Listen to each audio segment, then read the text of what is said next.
for giving me this rare opportunity to come down and share my knowledge and my expertise in this particular field. I've been doing this for the last 47 years, uh, and in the field of mental health. So uh, it's nice. I retired now, so I go around the world giving lectures and raising the awareness about mental illness.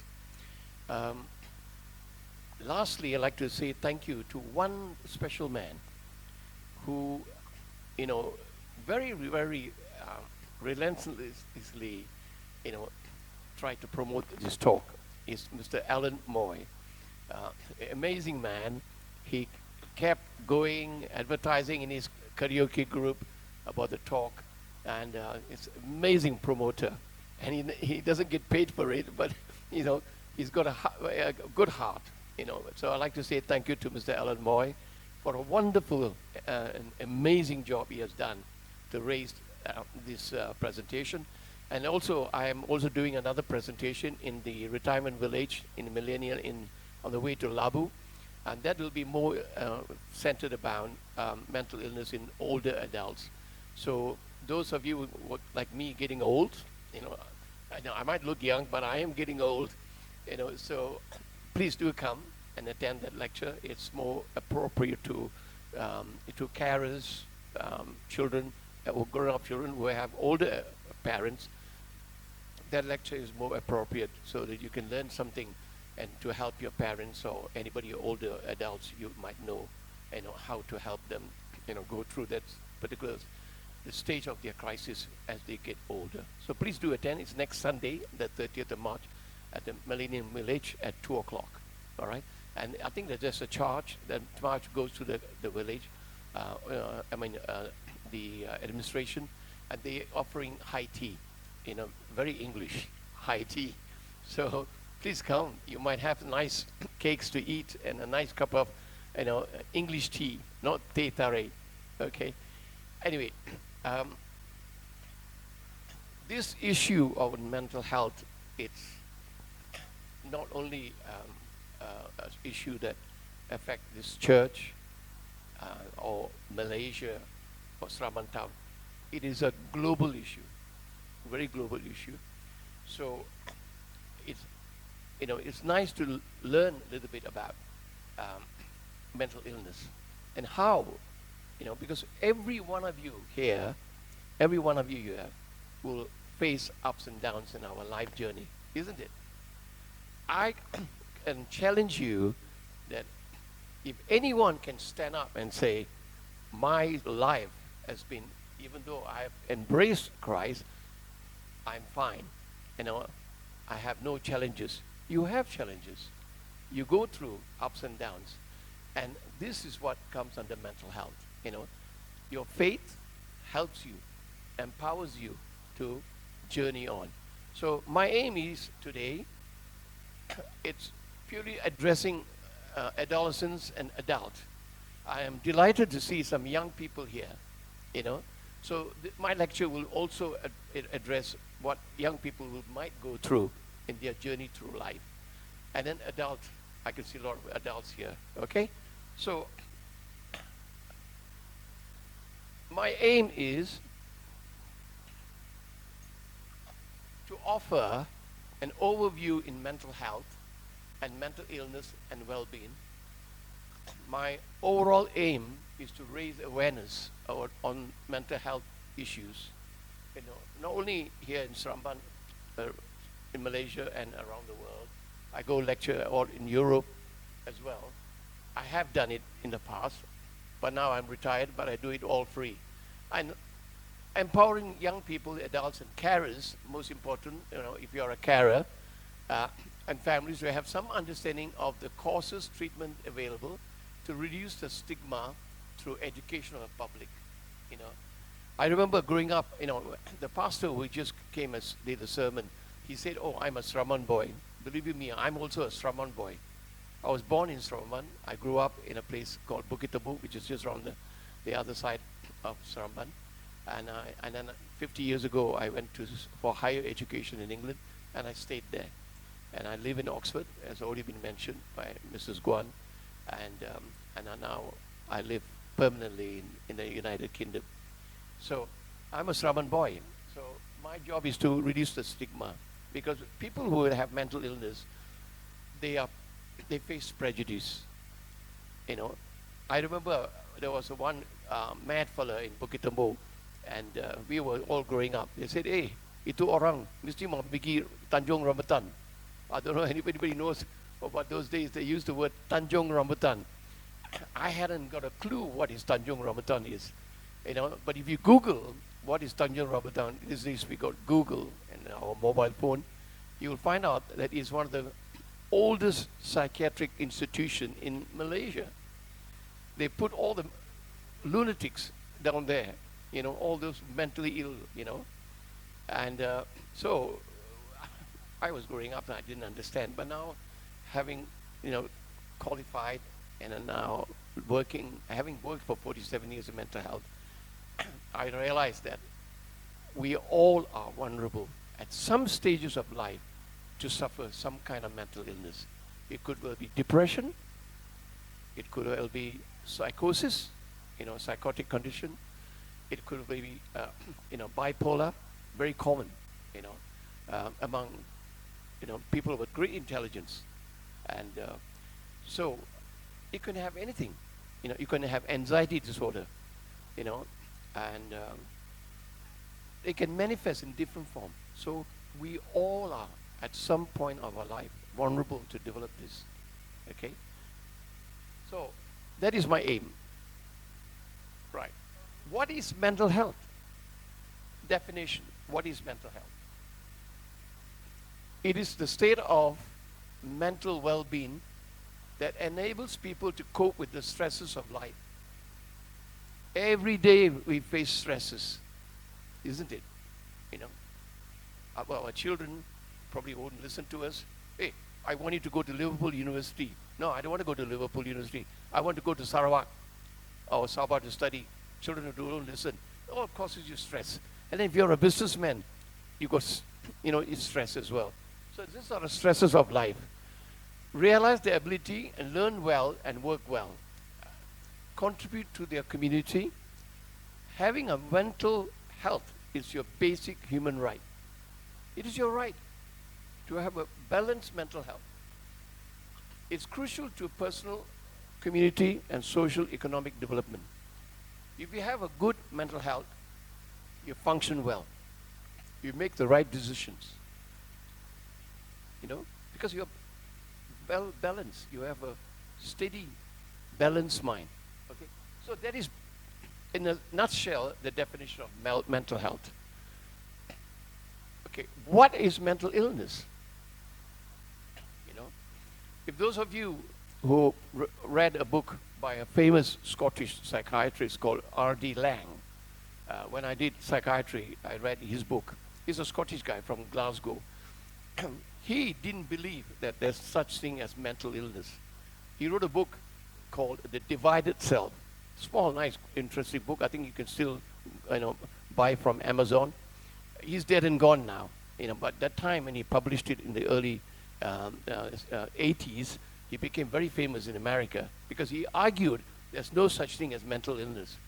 But unfortunately, he was wrong. You know, he's dead and gone, but a lot of people now, the modern psychiatrists would say, you know, he was a very intelligent man, but his theory was wrong. There is such thing called mental illness. Okay, it affects the thoughts, mood, and behavior. It can impact the way you perceive the world around you. It may affect your social and daily functioning. It can last for a short period or for the whole life. Some mental illness can be short. Say, for example, you are suffering from depression following the demise or death of a loved one. You go through grief. It's natural, isn't it? Sadness. People say, oh, don't worry, you know, your wound will heal, you know, because you lost your mother or whatever. But sometimes that wound can never heal. I'm a living example. My mom, I'm the youngest of 8 children in Bukit Tembo. We weren't rich at all. I was a mummy's boy, been the last child, 8th child. my mommy spoiled me. And I loved my mom. My mom was a very disciplinary woman. In 1988, she came to England because I bought my first house.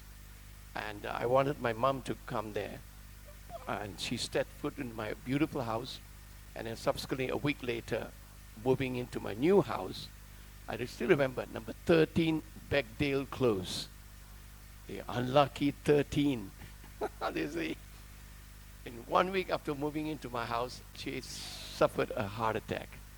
And she was taken to Oxford, John Radcliffe Hospital, where I worked. I had the pleasure of working there. It's a general hospital. And those days, they don't give you a bill. You know, they don't give you a bill because Commonwealth, you're free. And also, I was working there. My mother had a VIP room. And 5 days later, I was with her. She passed away. Now, I think it's about 38 years since my mom passed away. I buried her.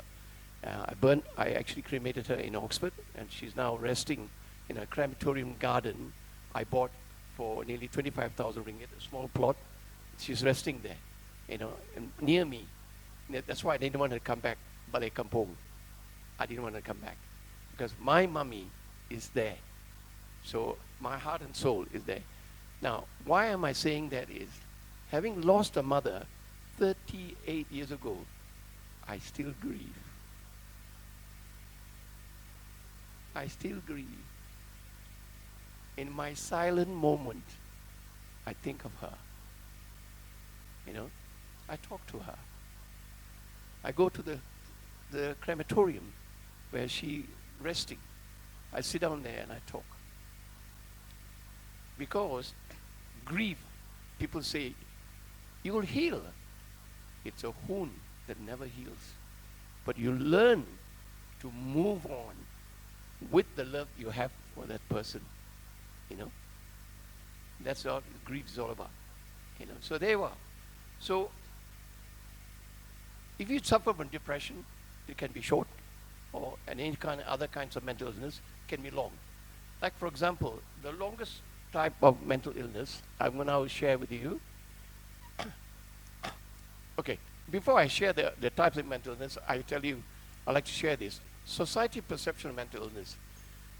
Most people with mental illness, people think there's something wrong with them. They carry a stigma. Sorry. It's a taboo subject. If a member of your family has got mental illness, you don't like to tell your neighbor.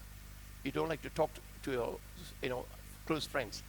Who want to go to the local karaoke club? Hey, my brother suffers from, bipolar or is suicidal. You don't do it, do you? You keep it quiet because it's a taboo subject. And then, of course, it's discrimination. You face discrimination. And then you can consider somebody with mental illness scary.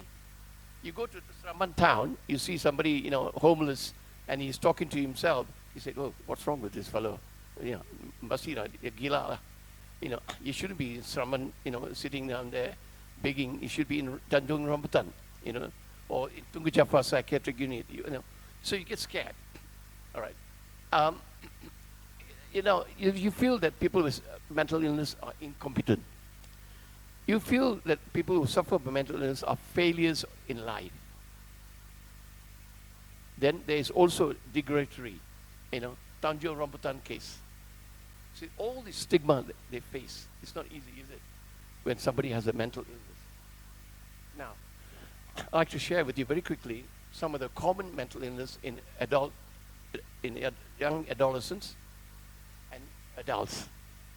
The most common one is mental disorder, the mood disorder, such as depression. Depression is the largest.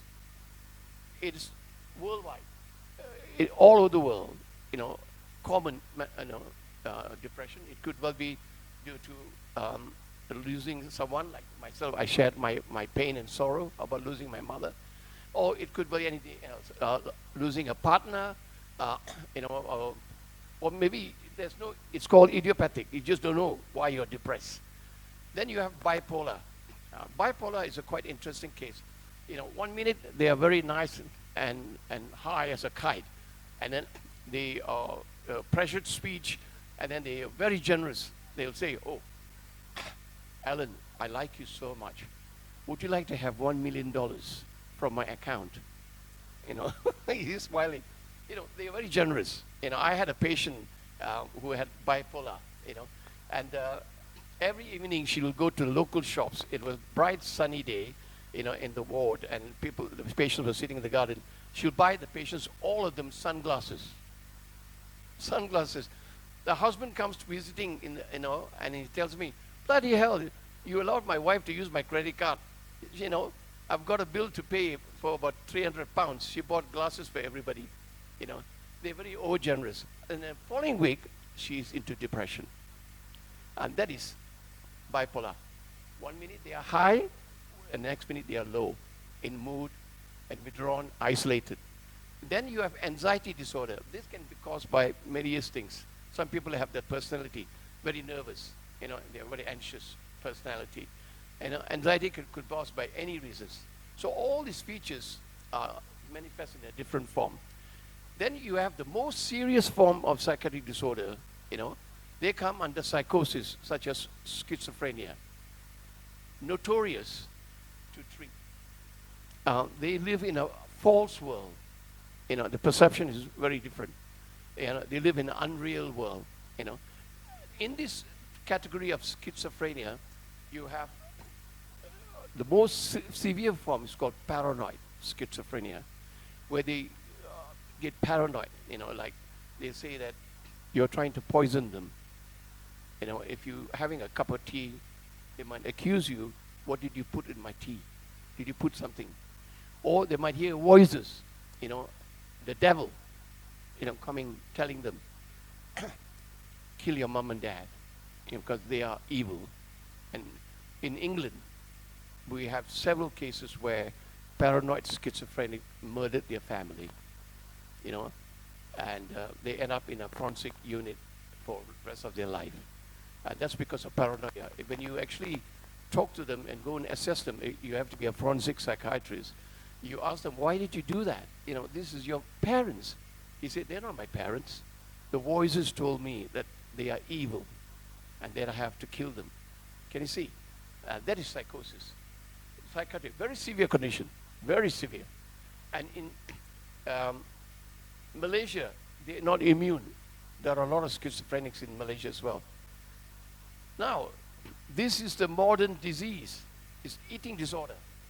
Anorexia, nervosa, bulimia, Princess Diana. I'm sure everybody knows Princess Diana. Our wonderful princess, Prince Charles' ex-wife. She passed away in Paris in a road traffic accident after divorcing, our present King of England now, Prince Charles III. She suffered from bulimia. When she found out that her husband was having an affair, who's now the Queen Consort. If you follow the British monarchy, you know, that same woman who had an affair with Prince Charles is now the Queen Consort of England. Yeah, she suffered many years, and bulimia manifests in the form of eating excessively and then putting 2 fingers in your mouth and vomiting in the toilet. You know, that's a way of handling stress, you know, and pressure of the marriage she was going through. Anorexia is deliberately refraining from eating, you know. And then BED is binge eating. They just eat, binge, you know, a whole loaf of bread, and then go to the toilet and purge. Purge means vomiting. This disease is now become the common in Europe. It's not going down, it's actually increasing among young people, especially girls. Girls of high intelligence, it can affect in even middle class families, even lower class families, you know, very common in Europe now, this. And then you have alcoholism, drinking a lot, and then substance abuse, smoking cannabis, weed, ganja, or taking heroin, cocaine, opium. They come under this category. And then, of course, suicidal ideation. Suicidal ideation is very closely linked to depression.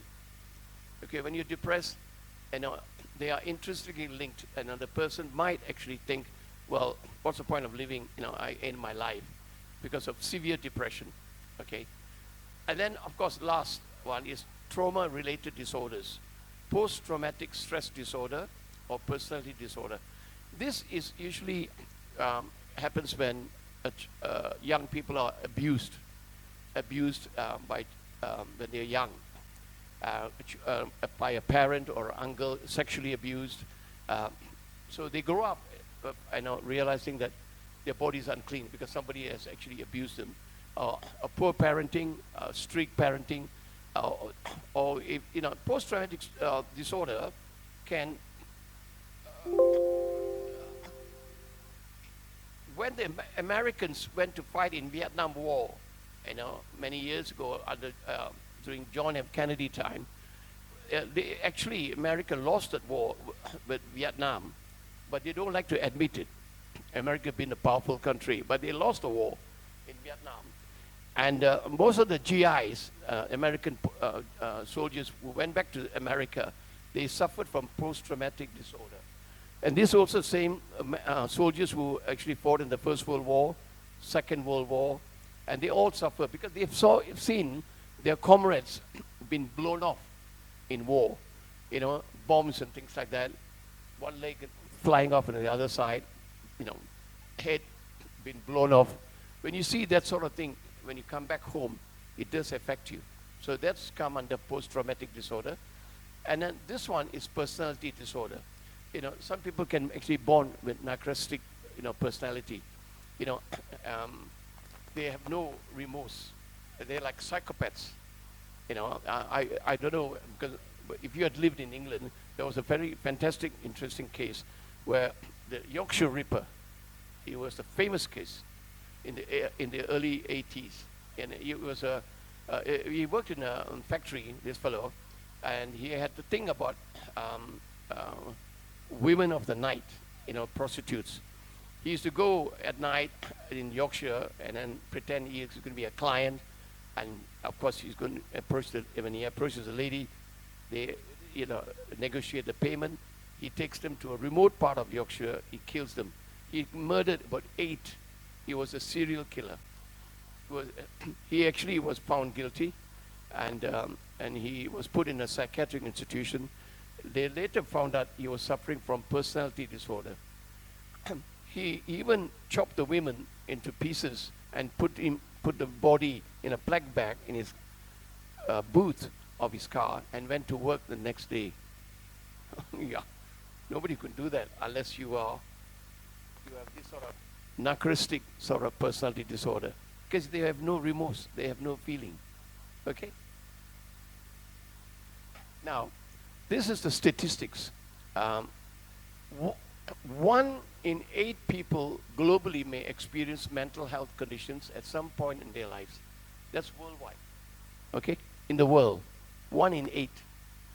In Malaysia, 1 in 5 may experience mental health conditions at some point in their lives. 1 in 5. Okay. Now, I must be quite candid to tell you, this statistics was 2019. This study was done in Malaysia during COVID. I'm sure you all remember COVID-19. So 2017, but now we are living in 2025. I think the number is bigger. It's bigger because our life is fast. I've seen it.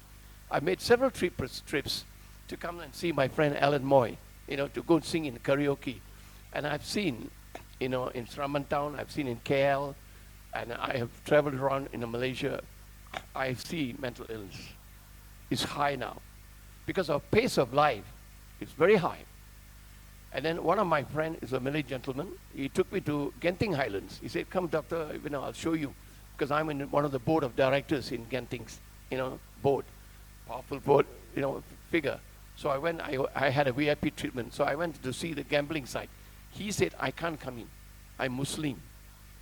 I can't come in." He said, "You go." I said, "Dato, Tan Sri, you're asking me to go inside, but you're not giving me any money to gamble." So he said, "No, I can't give you money because we don't believe in gamble. We are Muslim.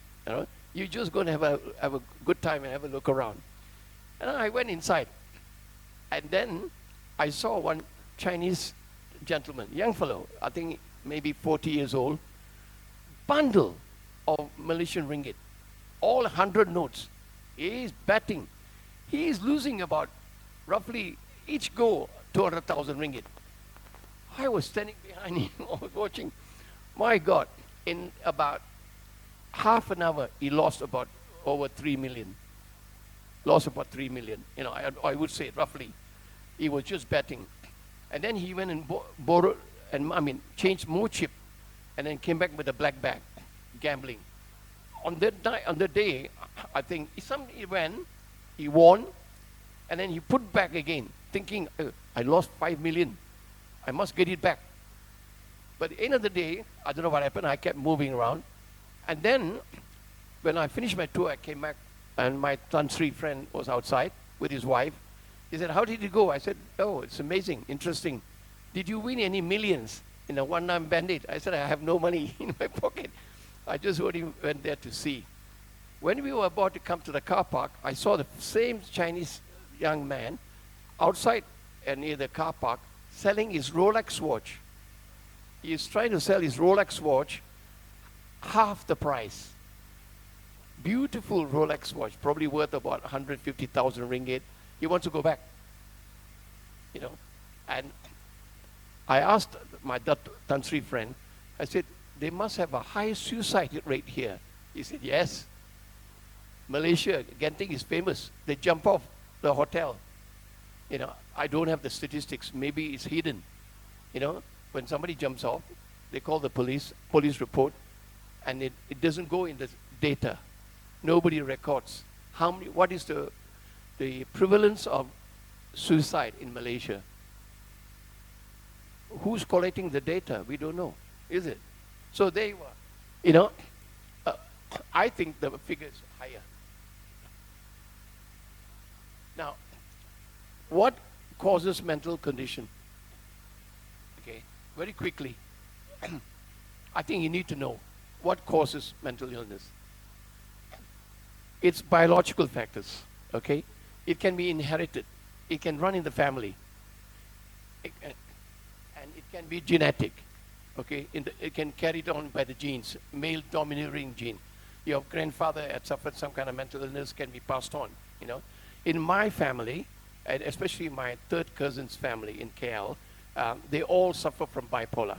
The great-grandfather had bipolar, then the daughter had bipolar. She got married to my uncle, and then they had one son, he had bipolar as well. And so it can run in the family. Environmental factors, stress. Stress can cause mental illness, like especially depression. When you're running a business and you're running in a loss, you need to pay the bills, and so it can cause a lot of mental pressure. And of course, alcohol abuse and substance abuse, they're interestingly linked to your mental state, all involved in your brain. Okay, though I actually come from Oxford, at the moment I'm living in Phuket. We came on a long holiday. My wife told me, enough working with mentally ill people. Stop work before you become cuckoo yourself. So we packed our bags 2 years ago, and then I asked my wife, where do you want to go? She said, we got no bank loan. We got a beautiful house in Oxford. We'll take our daughter and we go and live in Phuket. She said, I asked her, why Phuket? She said, your best friend is there. Spend your quality time with your best friend in your final twilight years of your life. Sometimes you have to listen to your wife. All the husbands down there, please listen to your wife, because they know, they're smart. So I stopped work and I came, because my best friend is an Englishman called Peter Notley. We've been friends for 47 years. He's my best friend, and he lives there. He's married to a Thai, and he's living. So I spend quality time. Sometime on Sunday, I cook Sunday roast English, because I lived in England for 50 years, so I think like an Englishman, brown Englishman, okay? So he'll come and eat. Why I'm saying that, I've noticed something about Thailand. Thailand made a big mistake. Very big mistake. You know what Thailand did? Does anybody know? I like to make it interactive. Has anybody been to Bangkok? Huh? Exactly. Well done. Well done. They legalized cannabis. Cannabis. You know, if you come and visit me in Phuket, well, we're going back to England in June. You know, we're flying after the last term of my daughter, and we got a flight booked to back to England, and we're not coming back to Thailand anymore, because they legalized cannabis. You know, and I have seen in my years of experience, cannabis is intrinsically linked with psychosis. And I'll share you with some of the case studies later on, you know. Very interesting case, a boy from Singapore. He was studying at Oxford University, Queen's College, doing law. And I'll share it with you. Cannabis was linked to that. It can. So I told my wife, I said, Thailand and the king of Thailand made a big mistake legalizing cannabis, because every corner, 10 yards, you go to Bangkok or even Phuket or all over Thailand, you see cannabis shop. They have mushroom cake, you know, weed to roll over and smoke.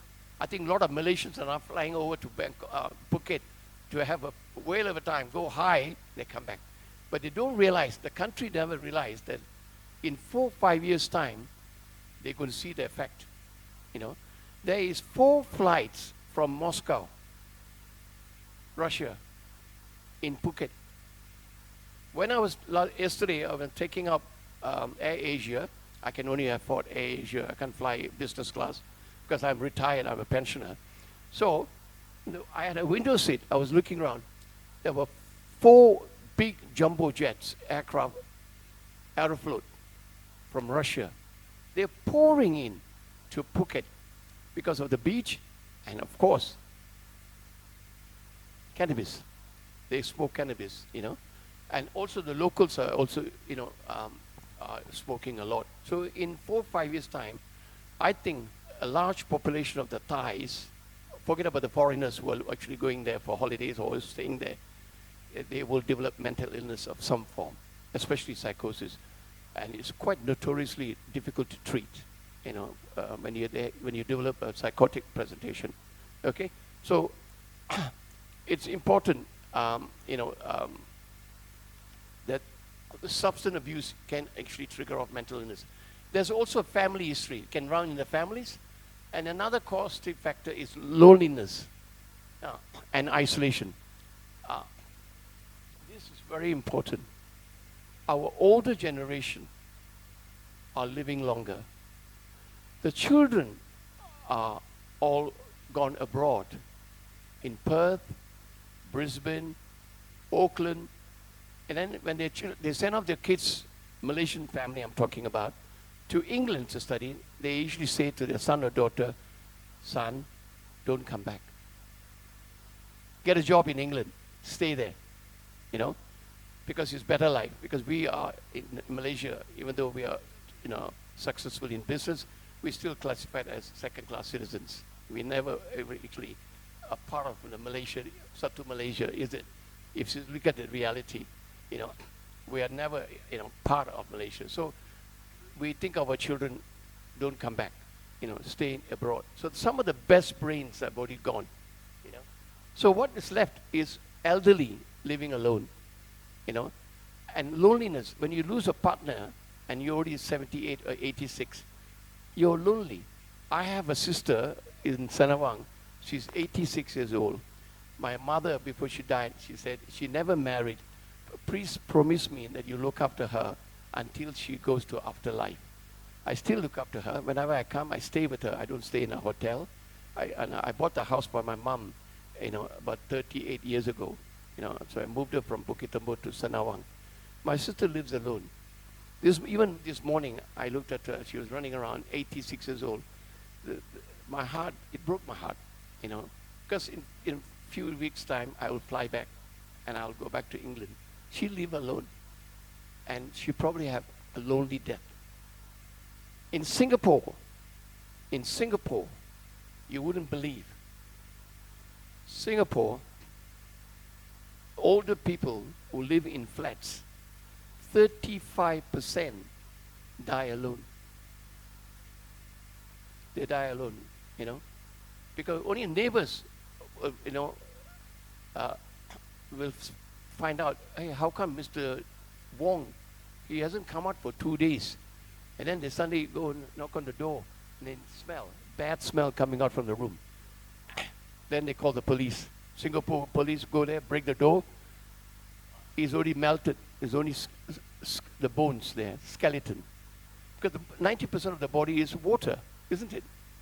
So when you die on your alone, and nobody actually come quickly to take your body and follow the funeral tradition, you just melt, you see?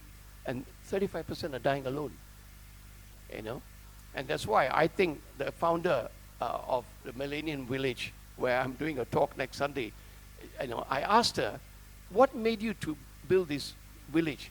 She said, she was herself getting old, and I think she's from a rich family. Because when Ellen and I went to see her, and then in the office, she had a picture of her father, you know, like in arms around a famous Singaporean man. He was none other the late Mr. Lee Kuan Yew, the Prime Minister of Singapore, the longest serving Commonwealth Prime Minister. So a very rich family. So they opened the Millennium Village. She said, I wanted to give something for older people to enjoy their twilight years of their life. You know, so I told her, oh, I like to buy one of your apartments, you know, so I can, you know, when I reach 80, I come here. She says, oh, sorry, Dr. Bala, you can't buy, but you can rent it, short term or long term only. So they are creating this sort of vision of retirement, you know. Singapore, there has no land, limited land. It's only skyscrapers. So loneliness is, and isolation is the cause for mental illness, depression, okay? And then hormonal changes is also common, especially women who go through menopause. You know, they can actually trigger off some kind of depression because the body changing in the body, in the system. Post-trauma. Now, post-trauma could well be, you know, something bad happened in your life. You know, like you could well be been bullied at school. Bully is another one, because when you grow up, you feel low self-esteem because you've been bullied, and then trauma, or you've been sexually abused when you were young. Then you have the personality factors, low self-esteem. You know, some youngsters will grow up with low self-esteem. Oh, I'm not very clever, like, you know, like Lee or something like that. So maybe I'm not as strong as him. I'm stupid. I can't play basketball like him. You know, that's just like low self-esteem. So that can affect their personality and lead towards, when they become a young adult, develop some kind of mental disorder. This one, chronic medical conditions or terminal illness, cancer. Cancer is a major cause of depression. When you're diagnosed with cancer, it affects you. You know, during the COVID-19 time, my wife actually went to India, and while she went, I looked after my little girl, and while looking at her, I wasn't feeling right. I actually, when I saw my family doctor, he's sending me off to one of the hospitals in Oxford, and they've diagnosed cancer of the prostate. I don't mind sharing it with you. And my wife came back from India, so we went to see the oncologist, and they did a biopsy. They told me that I was stage 4 cancer, stage 4, and stage 5 is the final one, okay? It spreads. So if it goes to stage 5, it's already gone to your lungs, it's gone to your liver, your pancreas. Your prognosis is about 3 months to live. Okay, mine was the stage 4. I was depressed. The minute I remember my wife and I came back, you know, after hearing the biopsy results, we got into our car in the car park. I cried my eyes out. And I asked one word, to looking up to the sky, to God. Why me? Why me? I have been good. I've done no wrong. Why me? But then God works in his mysterious ways. Stage 4, I am now standing in front of you.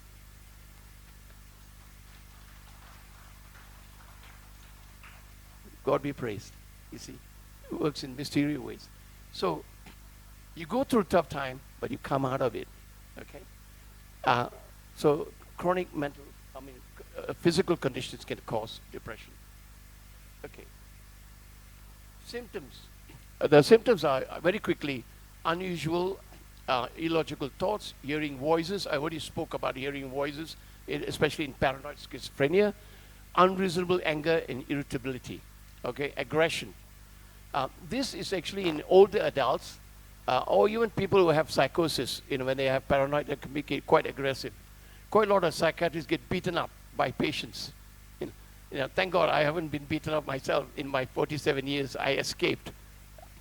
Okay, poor concentration, poor memory, hallucination. They can sing. When they are really unwell, especially in psychosis, they'll say, "Oh, there's a tiger there. Oh, there's a pink elephant. Dr. Bala, why is the pink elephant there?" You see, that's hallucination. Okay? And then poor self-care. This is interestingly linked with depression. They pay less attention to have a bath, beautify themselves, clean themselves.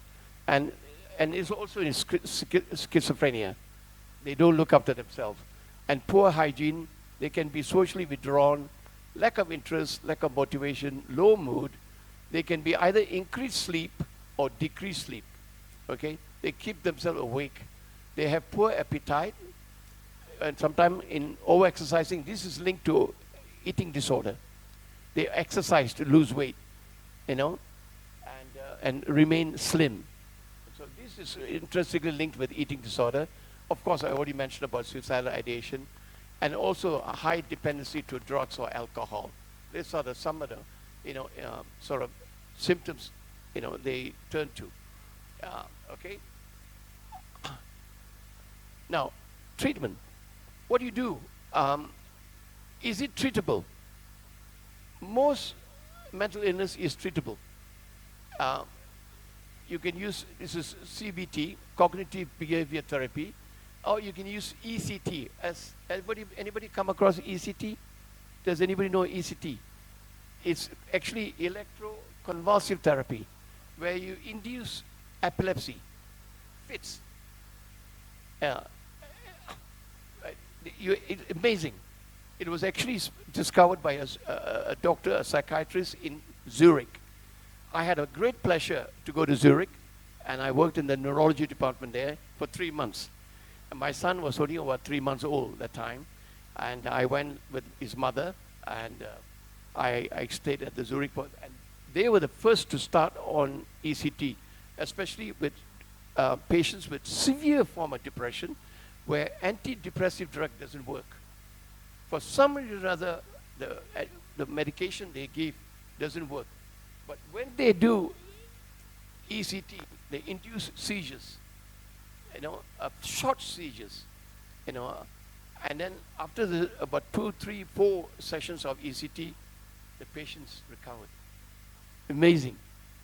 It's like shaking the brain to release the neuroreceptors and say, come on, balance yourself, by inducing seizures, electrical impulses.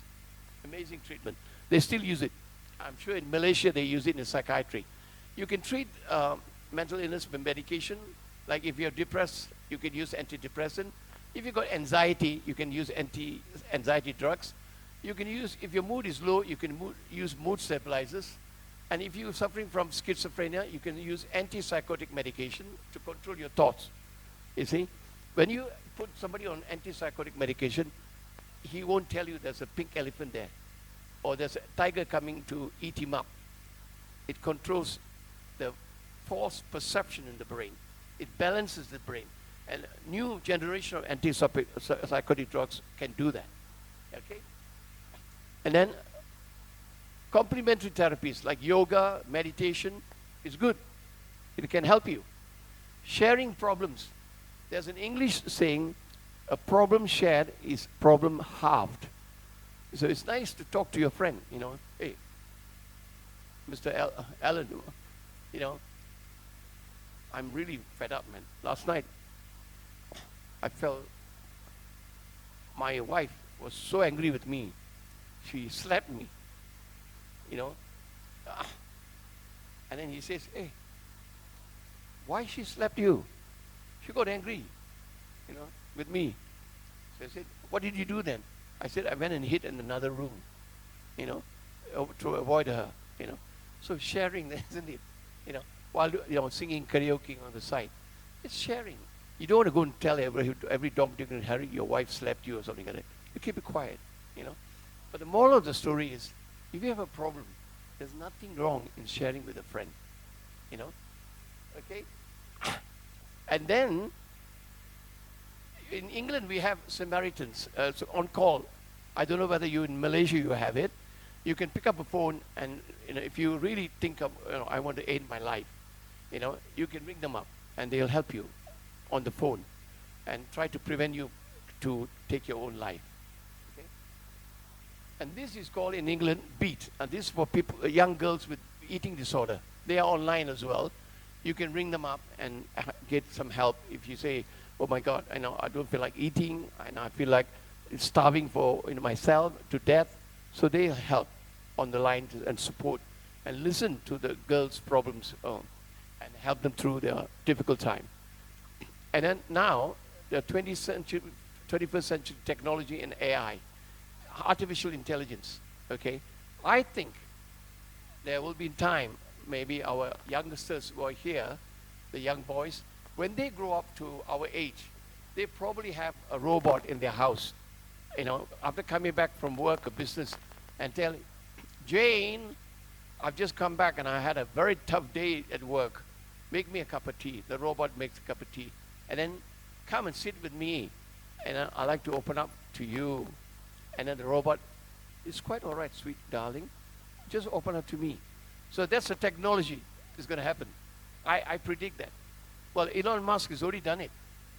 There's robot now. There's robot serving you. You don't need to go and search in Jakarta for an Indonesian mate.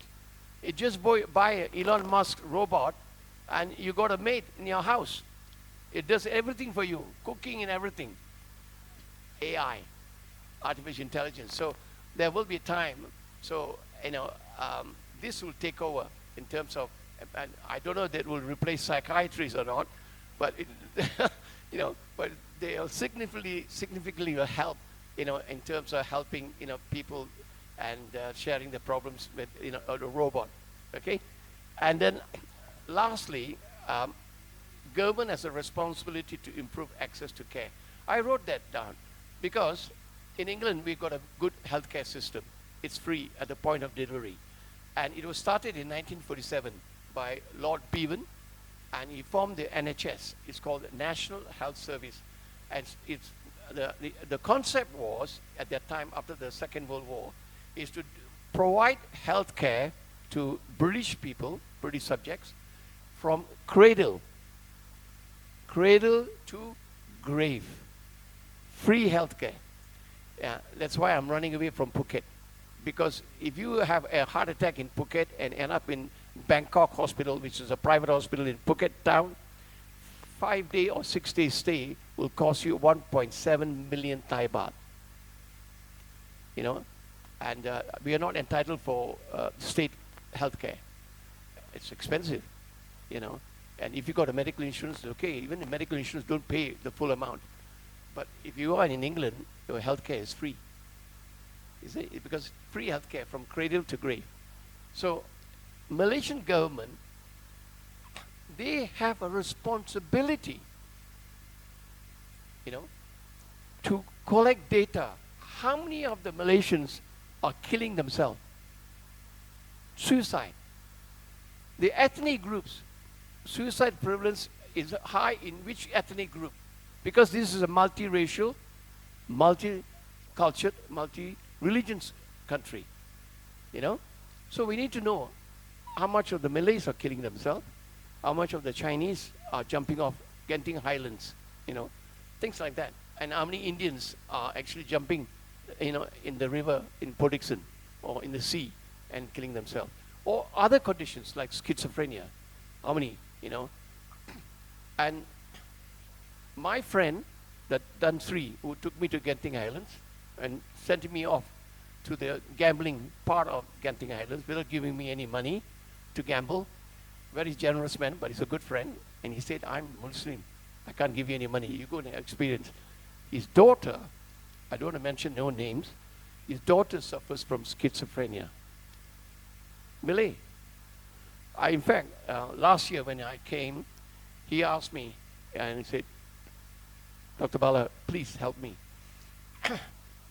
We are having a lot of difficulty with her. It's a twin. He had twins. One twin, very clever, normal.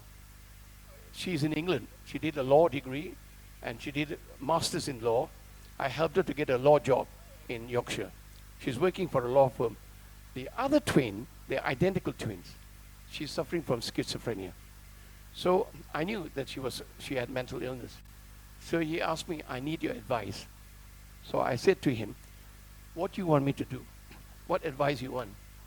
He said to me, she keeps running away at 3 o'clock in the morning. We can't find her at 3 o'clock in the morning. Her father is a father. Whether she has a mental illness or not, she is still her baby girl. She's 26 years old girl, but it's still his child. So he gets in his car, traveling around Subang Jaya, searching for her. And he finds her near the Twin Tower. In Twin Tower, sitting there watching the fountain. The fountain. If you go to the Twin Towers, you get the fountain. She's sitting there. So he says, I cannot actually handle every night like this. So I don't think so the drug is working. So I looked at the drugs and I said, these are old generation antipsychotic drugs. Tell your doctor, the psychiatrist, to change it and put her on this drug. So I recommended, I wrote it down. I can't prescribe because I'm not registered here, okay? So I guided him. Now, I came back 2-3 weeks ago. I was with them. I said, how things are? Miracle. She's not running away. But now she's hooked on the mobile phone. So I said, are you complaining? I said, the whole generation, the whole world are hooked on mobile phone. What do we do early in the morning when we wake up? Or even the middle of the night? I too. If I wake up to go to the toilet to have number one, okay, because we have prostate problem. I'm sure all these men here who've got prostate problem wake up in the middle of the night to go and do a wee, pass urine. And then they come back, they open up, they're charging the phone. Okay, hey, how many likes I got this? How many dislikes I got? So we leave. So I told him, never mind. She's not running away now. Let her look at the mobile phone. Let her do it. So, traveling at 3 o'clock in the morning to search for her. You know what I mean?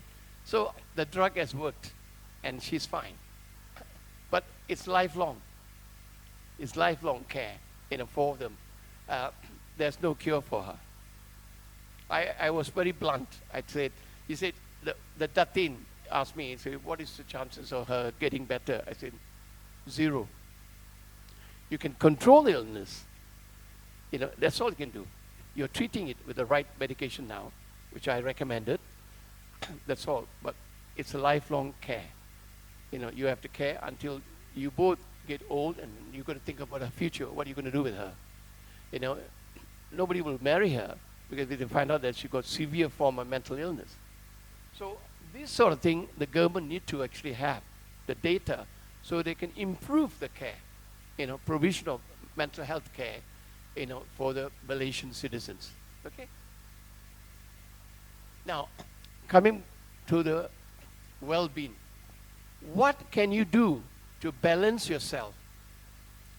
How can you actually find the balance in your brain to keep mental illness at bay? This is what I call the wheel of well-being. Be self-awareness. Self-awareness means, your own self. Find out what is triggering you? If you're suffering from some sort of stress, okay, you need to find out what is causing you stress. Then once you identify the triggering factors of your stress, you can come up with some kind of strategies to avoid the stress. That's what is called self-awareness. You build a resilience, a strength within yourself to navigate the journey of your life, whatever challenges you come. Okay?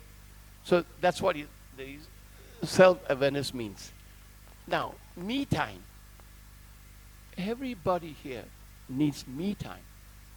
Because you're a mother, you're a father, husband, you're a breadwinner, you bring the food on the table for your family.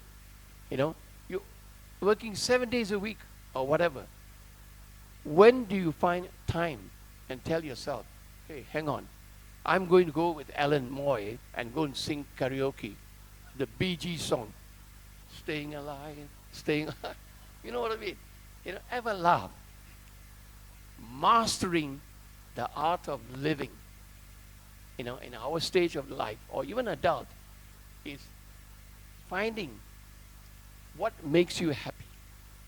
What makes you happy? You know, if you can have a group of friends, you know, say 4 or 5 of your friends, you go out for singing or whatever, you know, in the karaoke club, which Alan Moy actually relentlessly send messages to the group, you know, come on, meet up, let's go. Believe you me, this man is adding extra 1 year in their life to live longer and to keep dementia and Alzheimer's at bay. Because when you sing, what actually happens when you're singing? Maybe Alan Moy will tell you. What happens when you're singing, Alan? Tell me. Can you share it with us? Share. When you're singing your favorite song, what happens? What in yourself you feel?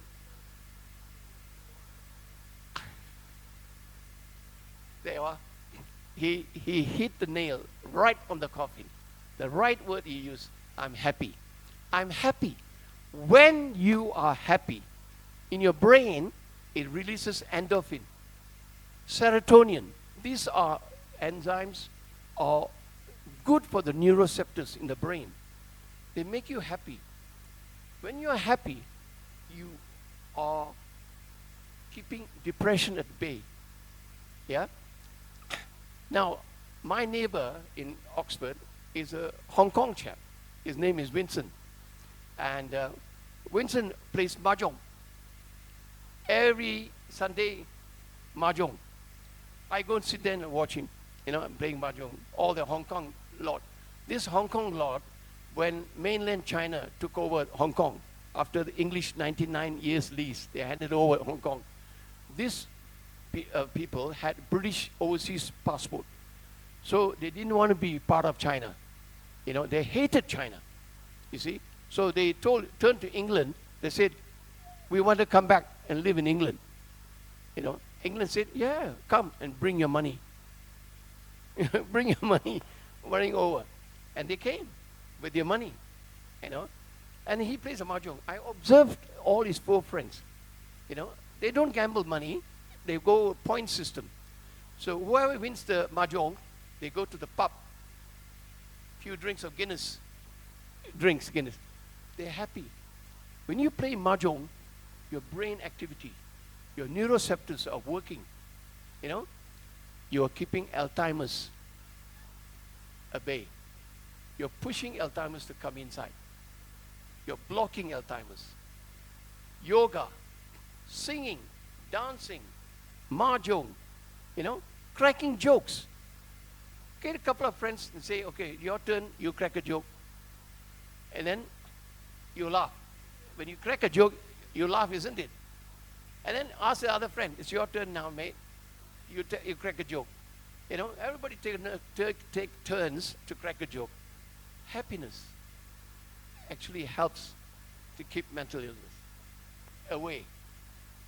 Seek help early. If you think that something's wrong, you know, get help early, and that will help.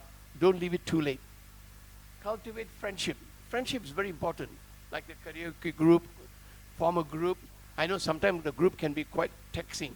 everybody, fighting each other. I can't come this weekend, man. Yeah, I got other things to do. Like today is a whole Souls Day. I have to go and visit my ancestors in the graveyard and burn the red paper and make my spirit of my ancestors happy. I can't come to karaoke. So all these sort of things, keep the group stressed out. But the friendship is there. Important to have that friendship. Cultivate the friendship is very important because you're actually mixing with other people, sharing the problems as well. Don't be shy. Nothing wrong with sharing your problems with a close best friend. Sleep, very important. Some say, hey, I'm getting old. I can sleep 3 hours. I can function. Old people, they say, 3 hours is cukup lah. Cukup. I'm sorry, it's not. It's not cukup. You must have at least 6 hours sleep to balance your body and balance the brain and balance the organs. Give them a rest period, So sleep is very important. Now, eat healthy food. Food, we need nutrients, okay? So be aware what you eat.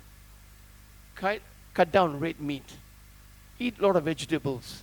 And at night, try to eat less.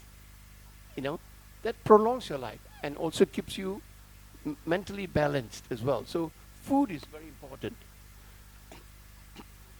Physical health. Exercise. I'm not trying to tell you start training for the Olympics. No.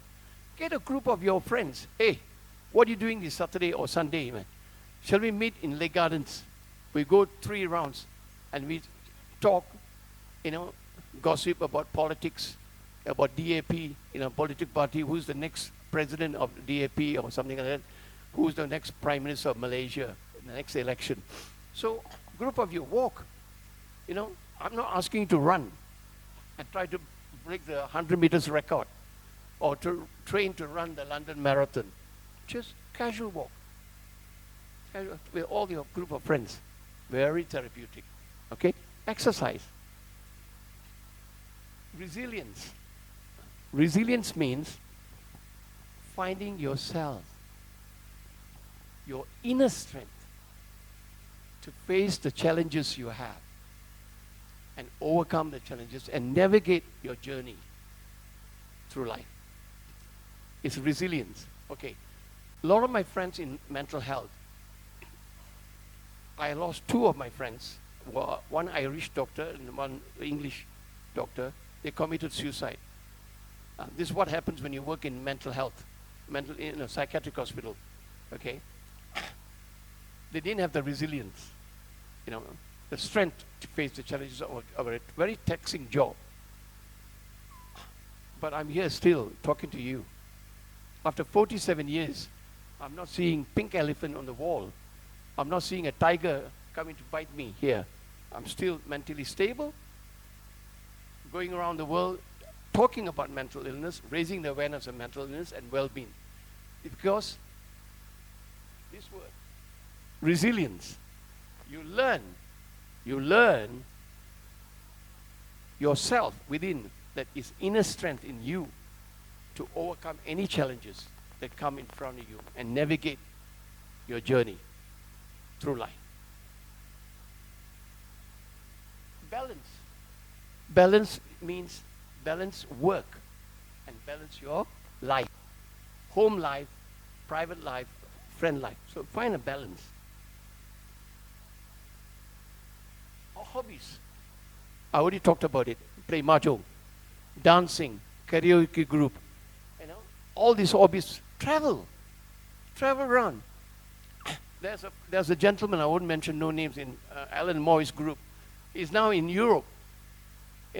Last week he was in Vietnam.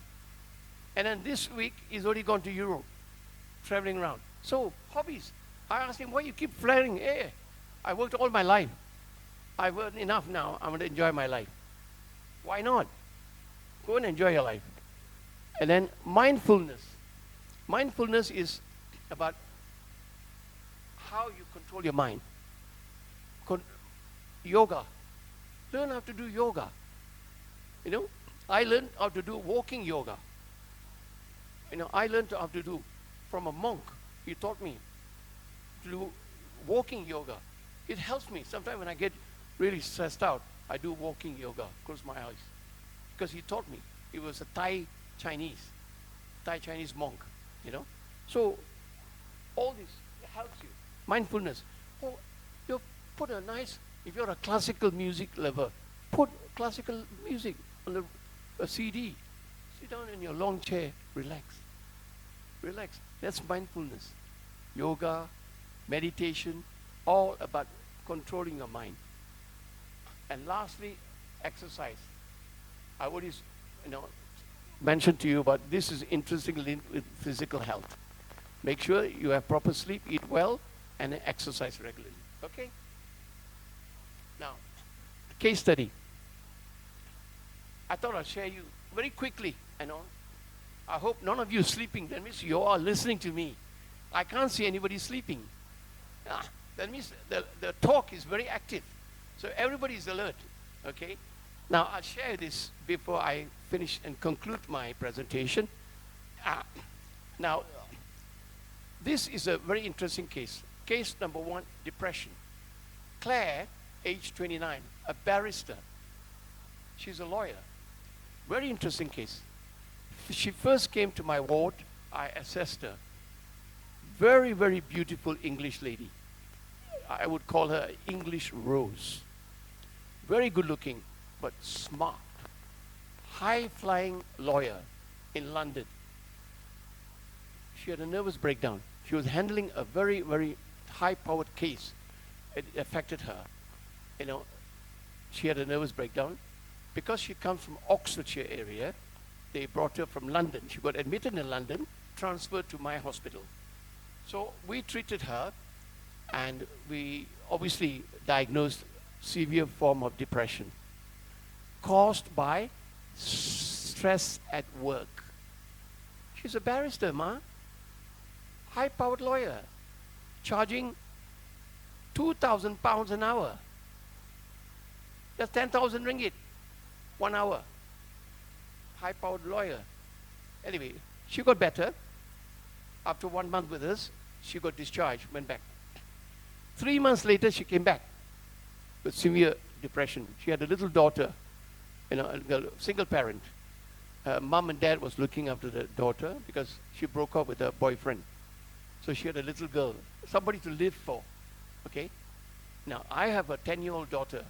My God, my life without her is nothing because she is my princess. Because she came very late in my life. I had her very late. It's like God's gift for me. So I got a purpose to live, She had a daughter, but yet depressed. We treated her again. We thought maybe the medication we gave her was not working. So we changed the medication and add on another drug for the depression. She got better again. She went back home. 2 months later, we were informed she took her life. You know how she took her life? There was a train from Oxford to London. She was living in a place called a village, a nice village, English village, called Wallingford. And that was not very far from the railway line. Most of our railway line in England are fenced, so not people who would try to kill themselves don't jump off, But if you go to our railway line here, there's no bloody fence, So in fact, they're saying, hey, come. If you're depressed, go and lie down, and kill yourself. In England, very, very strict. The railway authorities fence it. I don't know how she found a way through the fence and then went and stood in front the express train from Oxford to London. And he hit her and she died on the spot. She didn't even think of the little girl. That means who to take the blame? Is that the tablets we gave her, what guarantee that she was taking it? We were not in the house. We just asked the parents, was she taking the medication? They said, we don't know. there's a possibility she never took the medication, you know. And she just, sometime in life, you come to a point, I give up. I throw the towel in the ring. It's time for me to go. Very silly. You know, you don't do that. You know, every one of you, please, if you have that point of your life, age, turn back. Find the word resilience within you. I will find a way to survive. Like the song, I will survive. We'll sing that song tonight, Alan. I will survive. So, but sadly she passed away. That one story. Number 2, psychosis. Ravi, very interesting case. This boy, okay, by the way, these names are not the real names. I've changed it because of confidentiality, okay? He's from Singapore boy. He was at Queen's College. Top student in Singapore, won the Singapore scholarship, 5-star scholarship, to come to Queen's College. If you ever come to Oxford, there are a lot of universities, you know, in Oxford. The finest is 2 universities, Trinity College, yeah, and number 2, Queen's College. He was in Queen's College doing LLB, okay? Suddenly, this fellow, he was found in St. Giles Square. If you ever come near Oxford, and if I meet you, I'll show you St. Giles Square. It's right in the heart of Oxford, and near Randolph Hotel, a 5-star hotel. He was found running around like a crazy guy. Crazy. Running around, no shirt. And it was autumn. You don't run around with no shirt in autumn, it's cold.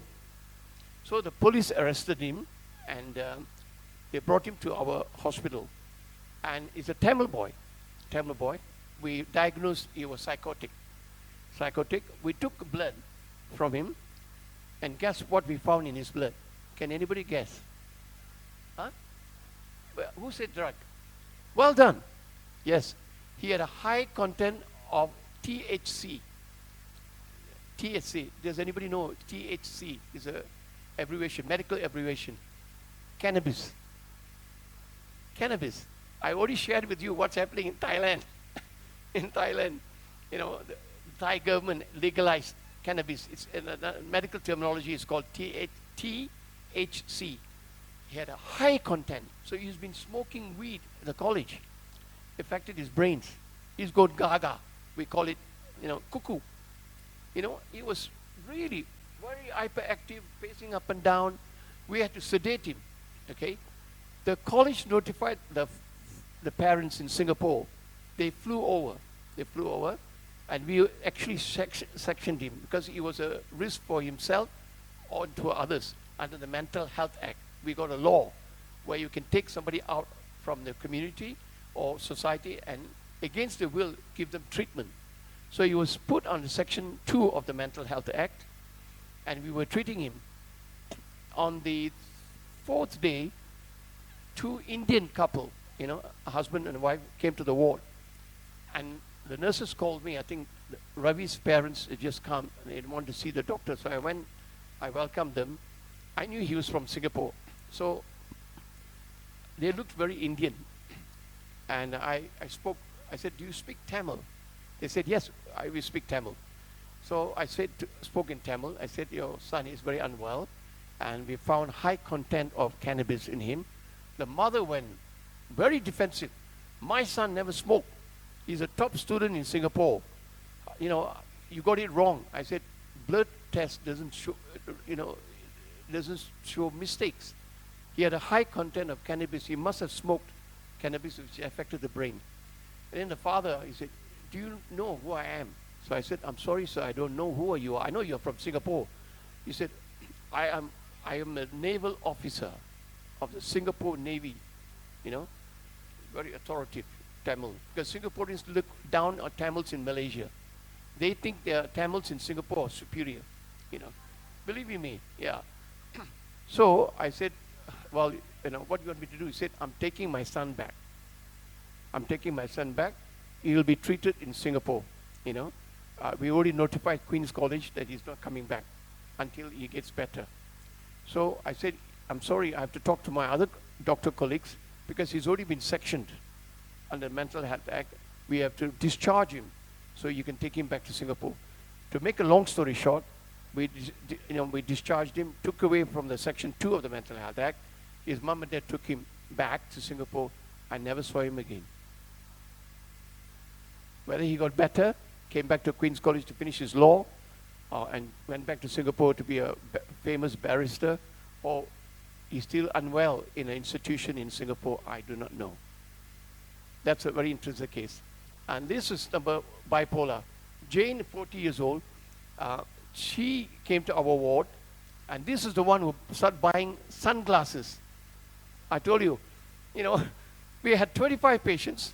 She went out to the local shops and bought 25 sunglasses. And it was nearly autumn. The sun is not shining. She went and spent, and the husband was very angry with us. Take the credit card from her. She's spending too much money. And then the following week, she doesn't come out from the room. She's depressed. So it's like a twin sister. 1 minute, they're high as a kite, very generous, very gregarious, and very spend their money. I had one patient, she went and bought a Rolls Royce, and gave it to the ward. I said, you've been so good to me. Take the Rolls Royce, take the patients out for a nice, seaside. That's what patients with bipolar do, And she come from a very wealthy family. So, and she got better. And she discharged. And the last case, Emma, 18 years old, eating disorder. This girl took a very special in my heart. She not only had eating disorder, she refused to eat because she said she was fat. She was not fat at all. She was such a lovely, beautiful English girl. But stopped eating, but strong like a hawk, like a bull. It took 9 African nurses, 9 African agency nurses to restrain her. And I had to put the NG tube to feed her to keep her alive. I did it for 1 whole year to keep her alive because she refused to eat. In this case, she never got better. We eventually transferred her to a private hospital specializing with eating disorder. Before she left, she wrote a lovely poem about me that I kept her alive, and she's finished the poem, "Thank you, Dr. Bala, for keeping me alive." That is my reward. I don't know where she is now. Whether she got better, I do not know. So I have to be honest here. That's a very interesting case. And then case number 5, anxiety disorder, Elizabeth, 30. She was an IT consultant. She panic attacks. Suddenly she'll have panic attack. And one of the things of anxiety disorder, in this case, she was falling on the ground, having seizures. Okay? The nurses quickly dialed 999 and called the ambulance. So I said to her, my colleagues, why are you dialing 999? Is it a genuine fit or seizure? They said, we don't know.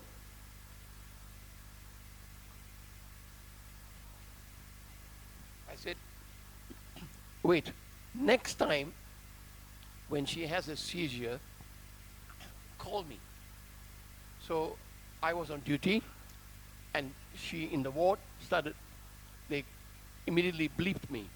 So I rushed on. She was in her room having convulsion.